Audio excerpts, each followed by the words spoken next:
Hello and welcome to Filibusters in Fine Print, where AMGA's public policy team gives you the insider view on healthcare regulations and legislation. Thanks so much for joining us for the latest from Washington, D.C. Good morning and welcome to Filibusters in Fine Print, AMGA's public policy podcast. I am Chet Speed, your host, and there's only one all-star member of the team today.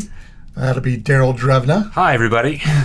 How you doing? I'm doing really well. Good. Glad to I'm hear. excited to have this conversation just between the two of us. Yeah. And I'll tell you all why. Is because the next three podcasts are all about pending regulations within HHS. Everything good comes in a trilogy.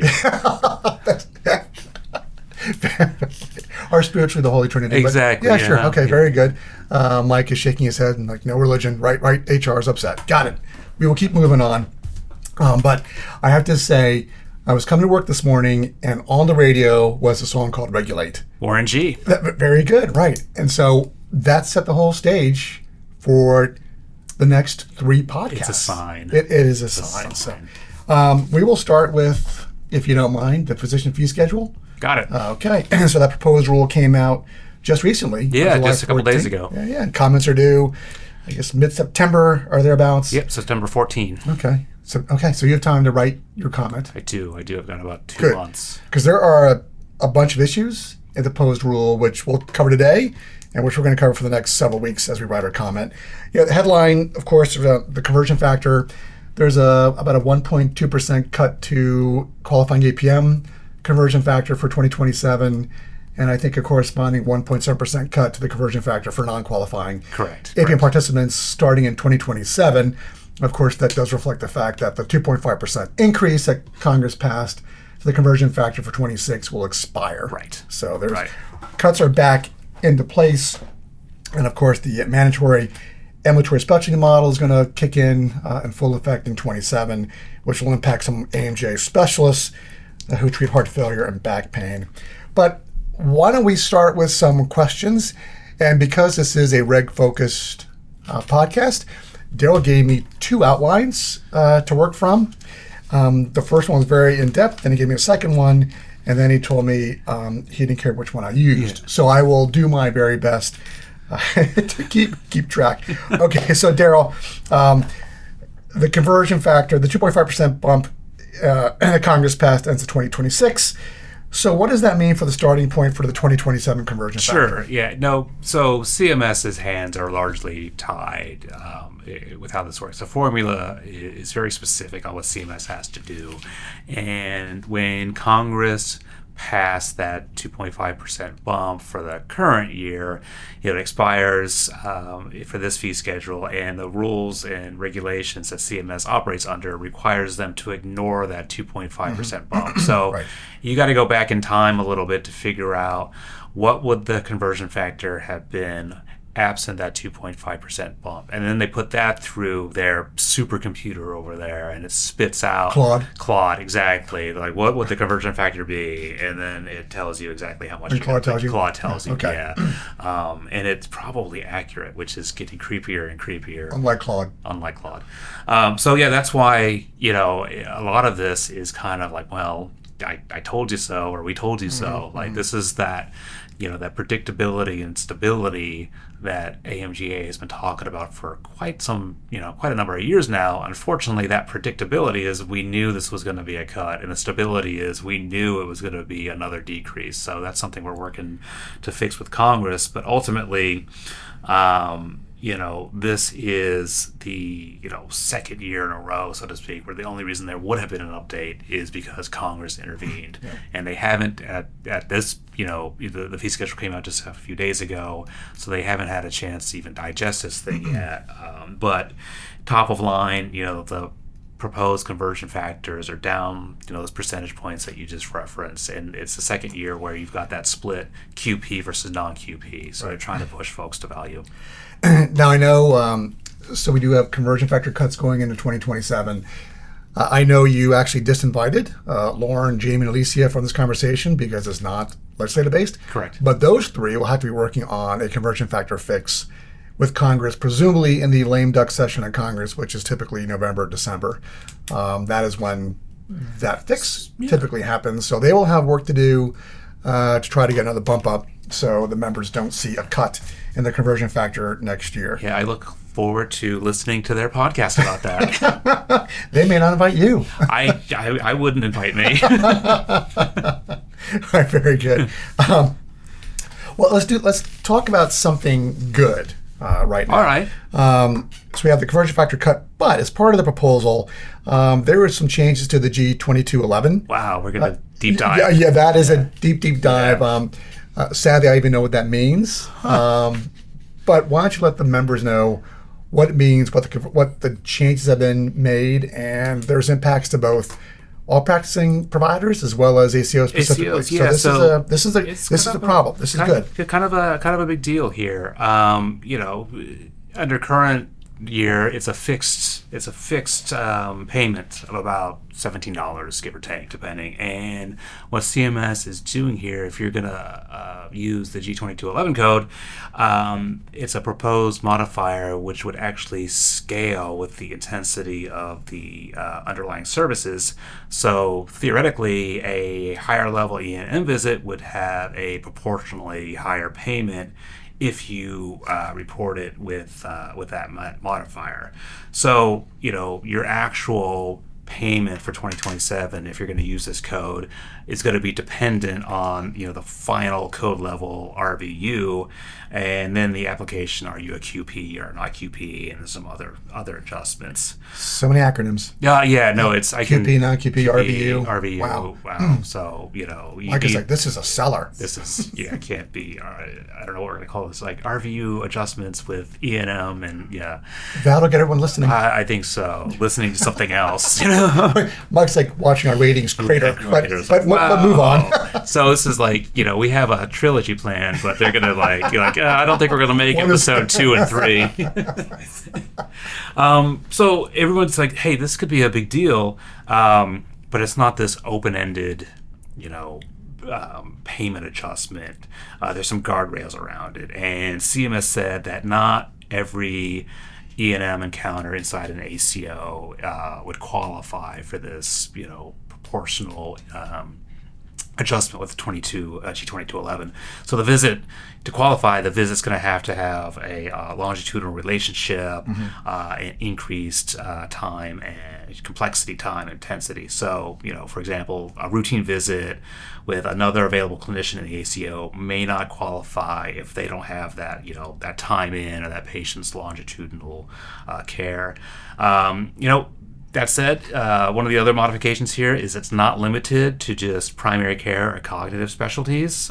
So I think it's reasonable to say that they would likely benefit significantly more than other specialties. But any MSSP, ACO, or lead clinicians that bill an EM code and satisfy that complexity requirement likely are going to benefit from this modifier. So I think this is a positive development. Obviously, we're taking a closer look at this to make sure we understand exactly how this would play out. But our initial read on this is it's a positive development for our members. Yeah, that's great. So is this a big enough adjustment within the MSSP program to make members join or maintain their status with them? That's probably a bridge too far. There's a whole lot that goes into whether or not you're going to succeed in an ACO or not. Shared savings or bonus payments and that sort of thing. So I think this modifier, is definitely a welcome development. You're going to have to look at exactly where would you build this. I run it back and see what your numbers would look like in previous performance years. So I have a hard time thinking one code is going to make or break an ACO, but I think every little bit helps in a tough fiscal environment. All right, great. Well, thanks. Good advice. Let's talk now. We'll go back to less good news. Yes. And this is really interesting. So the proposed rule of course it proposes, phasing out the AMA survey data from the practice expense calculation entirely. Yeah. And even asks whether hospital employee physicians should get a different indirect PE allocation than independent practices.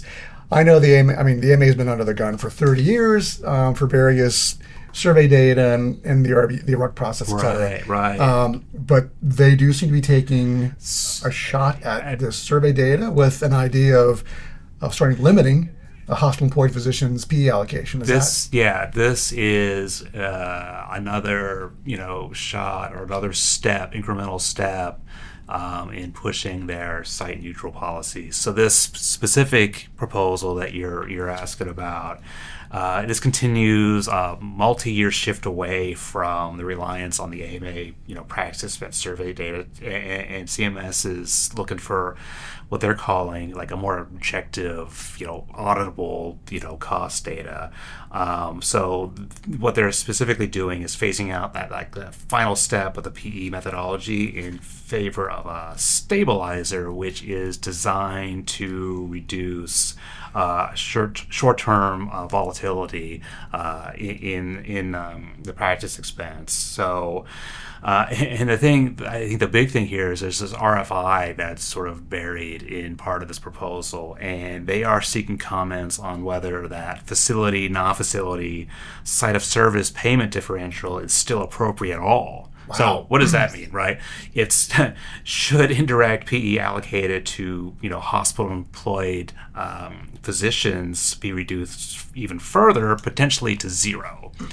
And my experience with RFIs over the years is they are telegraphing what they'd like to do. They're seeking comment. So I expect a lot of pushback on this, but they're very upfront with like, hey, we could just zero this out in future rulemaking, and they're sort of putting up a flare, or you can say one of two things: they're putting up a flare to see how this plays, or they're putting down, in my opinion, they're putting down a marker to say, get ready, we're not doing this year, but it's coming. All right. And what is the CMS rationale for essentially limiting or eliminating the indirect PE costs for your more hospital-based employees? They're going to say that these expenses are covered under the other payment systems, either the outpatient rule or the inpatient rule, and it doesn't need to be covered under the physician fee schedule. Okay. And this is a way to, in CMS's thinking, shift care away from more expensive settings into the community. So if something can be done in a physician's office versus an on-campus or hospital setting, they see that as a way to, reduce Medicare's costs. So. And you mentioned that this is, in your opinion, an indicator of where they want to go, less so much a trial balloon. Yeah.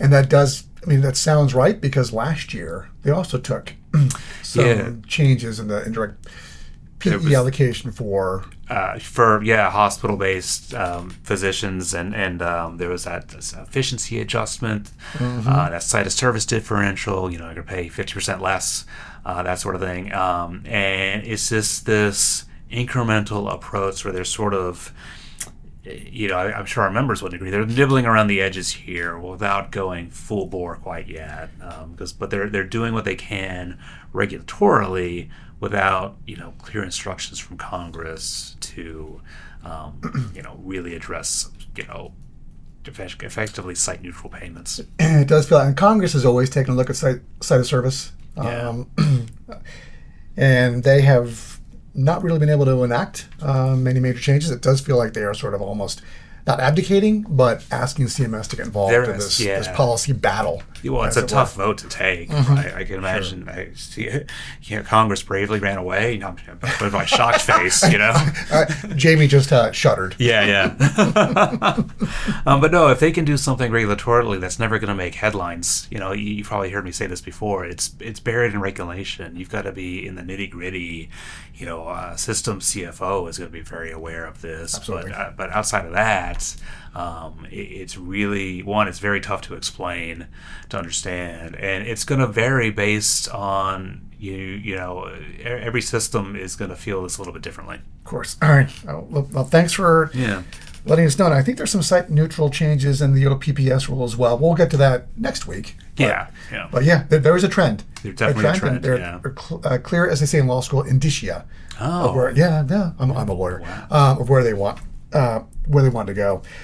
Look, let's go to something that's also near and dear to your heart. Oh. MIPS. Oh, MIPS. I mean, and truly, everyone out there, Daryl loves MIPS. He's been talking about it for 10 years. MIPS and I have a complex relationship. It's a situationship. And like many relationships, it's going away. It's going away. MIPS is going to go away, and it's going to move to MVPs, more acronyms. But why don't you talk about the personal loss you're feeling, and then explain what's happening? Well, I remember having a booth at annual conference a couple of years ago. Yes. There was like a line. It was crazy. Yeah, to like come ask me your MIPS questions, and a lot of them was like, it came out yesterday. I don't know. But essentially, they are looking to finally sunset the MIPS program. And they want to shift towards this MVP model, where it's basically. What does MVP stand for? Oh, I know you're going to ask me. Oh, sorry. Yeah, I'm totally. It's not most valuable player, but that's what I was in college. But there you go. See, I just set you up for that. Thank you very much. I'm totally blanking on what that actually. Just my junior year. MVP, something value. Something. Very good. Yeah, very good. Great. And this is our head of regulatory affairs right here. So. Yeah, exactly. But basically, it's repackaging, the components of MIPS, your cost, quality, promoting interoperability, and your meaningful use requirements into something around a specific diagnosis or specific codes and that sort of thing. And starting in 27, what CMS is proposing here is every clinician is need to report at least one measure that's considered quote unquote fundamental to their specialty and patient population. So this is a push towards standardized, comparable reporting. So if you're looking at this is the groundwork for an eventual sunset of the MIPS program towards MVP, which I'll have to Google after this to figure out exactly what that means. Yeah, I think your mid-year eval's coming up. It is. Yeah, that's good. That's good timing. Sure. No longer the MVP. So I do recall MVP is very specialty focused. So you have individual measures, I think, for each. And sort of philosophically, AMG's never liked that because we're multi-specialty medical groups. We report as a group, we live and die as a group. Yeah. And so we've never really. We've pushed back on this since the inception, like you say, and really the concern we have is there's a couple things. This undermining care coordination and the ability of groups. So you start segmenting or siloing reporting based on specialty. Does that make it that much more difficult to practice in a group model, at least from the administrative side of things? And then, you're sort of repackaging the MIPS model anyway. So like what exactly is the what's the idea behind this? And I think largely CMS was responding to specialists or specialties that had a hard time reporting in MIPS. So it was a way to get them to participate in a way that might be easier for them as a single specialty. But that's sort of counter to what AMGA is all about. We may need to ask for another GIPRO type thing, a group practice reporting option, which I think we passed, in 06 or 07. I was going to say, is that when Regulate came out? Back in the no. Mike's smirking again. Could you Google MVP for me, just so it's going to try to ask, actually. Our producer is going to hook us up. We'll let you all know. Yeah. All right, maybe one more issue in the proposed rule, and that is, of course, the ambulatory specialty model, which is, like I say, draconian, but there is some requirements on some of our specialists. And it is mandatory. It's mandatory. So this kicks in 27, and what this proposed rule does is addresses some of the technical changes and requirements. So just to, my favorite, non-favorite DC. Let's level set. It's the worst, corporate speak. Mandatory 5-year model runs from 27 to 31. Targets heart failure, low back pain. Which, why do they pick these? It accounts for just more than 6% of Medicare Part A and B spending. This is going to apply to specialists with at least 20 qualifying Medicare patients a year in select geographic 20. area. 20. So Not exactly, really, that's not statistically valid in it's the slightest. It's not. 20. Yeah, that's kind of it's really low. The specialties: cardiology, orthopedic surgery, neurosurgery, pain management, anesthesiology, a couple other things. Payment adjustments, positive, neutral, negative, are going to be based on this quote unquote tournament style competition. So against the peers in your peers in the same specialty and condition, and it's going to be applied 2 years after the performance year. So like I was saying, this rule is mostly technical, like some TIN changes, so specialty redesignation exceptions, some reporting flexibility for small practices. I think they want to add a new new imaging measure for low back pain, some PROMs, patient-reported outcome measures. There's an acronym I remember. So it's not really a redesign. But really, our core objection here is still in play. It's mandatory two-sided risk. It's largely duplicative of MSSP or the MIPS program. If you're already in an ACO, you're already doing this. So now you're going to get pulled into this other program as well. So, and I thought the administration was all about reducing administrative burden, but it doesn't sound like this. I guess it depends on how you want to define burden. Right? Yeah. Exactly. Yeah. So, okay. Well, I'm looking at my watch, and I think we're close to 20 minutes of in-depth reg stuff. I think so. Why don't we? Are you feeling good? I'm feeling good. Except, do we know what MVP stands for? No, not yet. Mike's all like, right. He's like, you do your own work. Yeah. I produce a show. Yeah. Awesome. But we'll be filing comments on this, obviously. Are we doing member webinars on this? So look for webinar on this. So we'll get that scheduled. And yeah. All right. Well, fantastic. So this is one of three, everybody. So next week we're going to talk about the OPPS, another acronym, ASC proposed rule. But that is our take on the physician fee schedule, which just came out.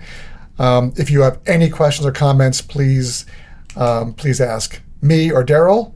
Really more Daryl. Yeah. Because I'll just forward it on to Daryl. But anyone on the team, we're happy to take your concerns or questions, and we'll answer them to the best that we can. So with that, I say thank you all for listening, and you all have a very good day. Thanks for joining us for Filibusters in Fine Print. This podcast was brought to you by AMGA. For more information about AMGA's advocacy efforts, visit amga.org/advocacy.